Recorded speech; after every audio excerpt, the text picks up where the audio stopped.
Olá, tudo bem? Sejam bem-vindos a mais um episódio do nosso podcast Jalapão Online.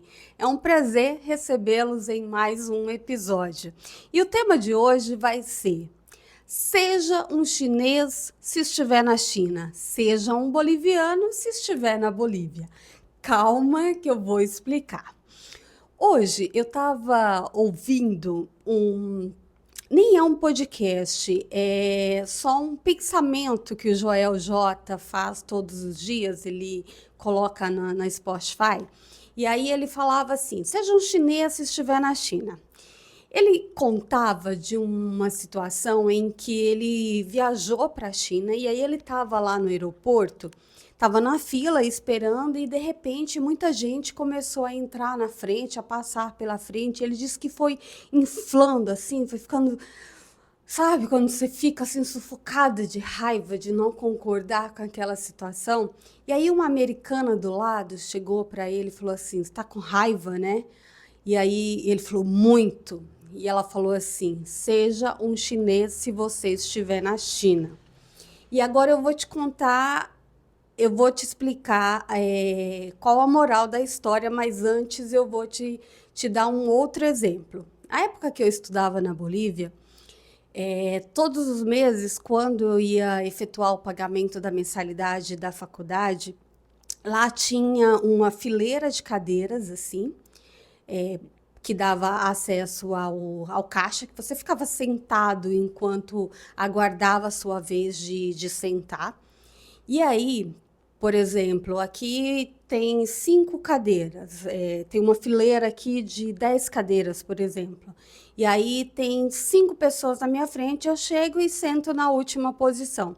E como o caixa estava logo na frente, então a primeira que levantava ia para o caixa. E aí, na minha cabeça, eu não precisava ficar passando de cadeira em cadeira toda vez que a pessoa que estivesse na minha frente levantasse para se dirigir ao caixa. Mas os seguranças te obrigavam a, toda vez que a último levantasse aqui para se dirigir ao caixa, você tinha que passar de cadeira em cadeira, levantar e sentar na cadeira subsequente. Gente, isso me dava uma raiva interna, um ódio, posso dizer, interno, absurdo, porque eu não conseguia aceitar isso. Se eu tô sentada aqui, o caixa tá ali na minha frente, eu não vou pular, mas chegou a minha vez, eu levanto da cadeira que eu tô e vou direto. Mas não, não podia. E era estas pequenas situações em que me deixavam assim extremamente irritada, extremamente chateada, angustiada, porque eu não conseguia aceitar essa cultura, porque isso nada mais é do que uma cultura, assim como a situação lá da China. É uma cultura deles, eles não têm uma cultura de ficar na fila aguardando a sua vez, já que na minha situação a disciplina já era tanto que você tinha que passar de cadeira em cadeira até chegar à sua vez. Então, o que eu entendi dessas duas situações, desses dois exemplos, você tem que se adaptar com a cultura do local que você está. Não adianta você chegar, sofrer, sentir raiva, permitir que esses sentimentos te deixe, acabe, na verdade, com o seu dia. Você se torna uma pessoa amarga, frustrada, você tem um dia mau. A mesma coisa acontece, por exemplo, quando você começa um trabalho novo, quando você inicia em um trabalho novo. Quantas pessoas não se frustram quando entram em uma nova empresa porque não conseguem lidar com a cultura da empresa, com o formato que a empresa prega para os seus funcionários. E aí, uma coisa que me veio muito na cabeça foi a seguinte questão: você, empreendedor, tem claro também quais são qual que é a cultura da tua empresa. Quando você vai contratar um funcionário, você sabe definir para este funcionário quais são os critérios, qual é a metodologia de trabalho da tua empresa, do teu negócio, para que não ocorra um choque de cultura ao contratar este funcionário. Então, é uma coisa assim que a gente precisa pensar muito, que a gente precisa avaliar muito essa questão. E nem sempre nós paramos para ter essa consciência. Às vezes, nem nós mesmos sabemos qual que é de fato a cultura da nossa empresa. E aí entra um funcionário novo e você já começa a achar que esse cara está querendo revolucionar o mundo, está querendo mudar tudo na minha empresa, mas você não teve a aptidão para conversar com ele, para colocar isso para ele, para demonstrar para ele o que você esperava deste funcionário, porque nem você mesmo sabia direito quais que eram os teus valores, quais eram os teus princípios do teu negócio. Então, é muito importante que vocês parem para avaliar isso, qual que é a cultura da tua empresa. E para você que está sendo contratado enquanto funcionário, procure adaptar-se a esta nova realidade.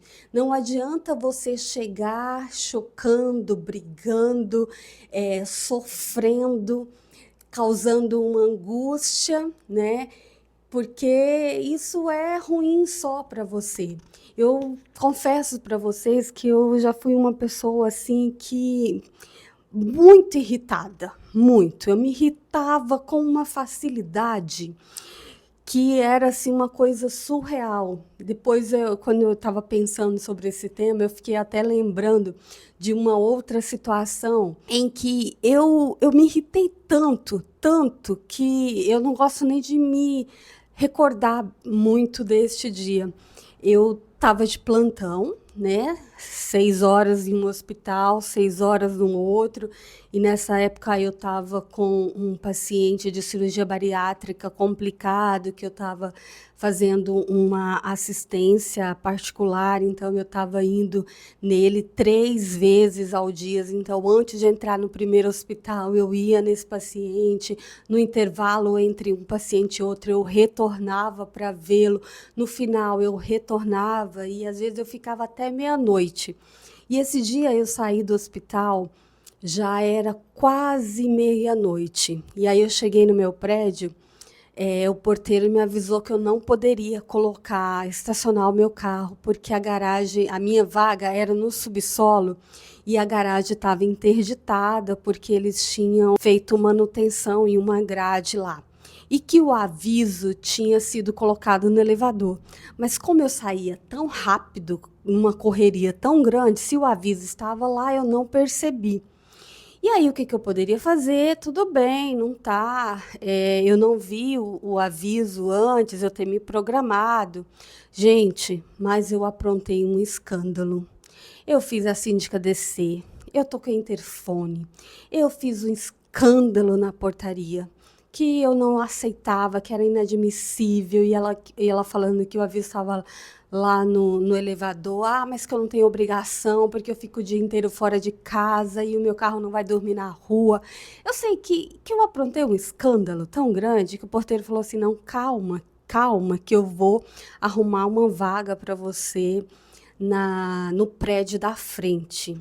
E aí hoje, se eu parar para pensar nesse escândalo que eu fiz, eu falo, meu Deus, onde que eu estava com a cabeça? Como que como que eu sobrevivia com tamanha agonia, com tamanho desespero? Então, qualquer coisa me tirava o cansaço. Na verdade, era tão grande, que eu perdi a estabilidade emocional com muita facilidade. Então, uma questão de uma filha levantar de uma cadeira e passar para outra, porque isso foi logo que eu cheguei na Bolívia. Então, assim, eu ainda estava muito cansada mentalmente. Então, ainda era uma coisa que esse simples ato me desestabilizava. Então, é importante a gente ter este controle emocional, saber lidar com as nossas emoções. Eu acho que hoje nós temos muita informação com relação à gestão emocional, né? E aí só hoje que eu percebo o quanto eu evoluí, o quanto eu amadureci, não só na idade, mas também no controle da minha gestão emocional. E eu vou ainda falar muito sobre isso aqui, porque eu tenho vários exemplos de situações que pareciam que hoje eu olho e falo, nossa, eu teria agido de uma forma completamente diferente se eu tivesse a gestão emocional que eu tenho hoje. Então é isso que eu queria trazer para vocês, que eu espero que vocês consigam lidar melhor com essa situação. Então, se você estiver na China, seja um chinês, não que você precise concordar com o fato deles não respeitarem a fila, mas você não vai conseguir mudar uma questão cultural. Se você estiver na Bolívia, seja um boliviano e aprenda a lidar com as regras deles sem que isso cause um sofrimento tão grande. Se você entrou numa empresa nova, passe a conhecer melhor qual que é a cultura desta empresa, entenda, dê um tempo para você, para que você consiga se adaptar melhor a esta cultura, sem sofrimento, sem angústia. Trabalhe a tua gestão emocional. Com certeza isso vai te vai fazer com que os teus dias sejam muito melhores, tá bom? Esse é o meu recadinho que eu tinha para trazer aqui para vocês. Espero que vocês gostem, comentem aqui comigo como é que tá a gestão emocional de vocês. Tem situações que tiram vocês do prumo com facilidade ou você já passou por situações semelhantes e hoje você é uma pessoa mais centrada, mais equilibrada e que consegue lidar melhor com esses tipos de situações? Então, continue participando, continue encaminhando e convidando mais pessoas para nos acompanhar, tá bom? Um abraço e até o próximo episódio.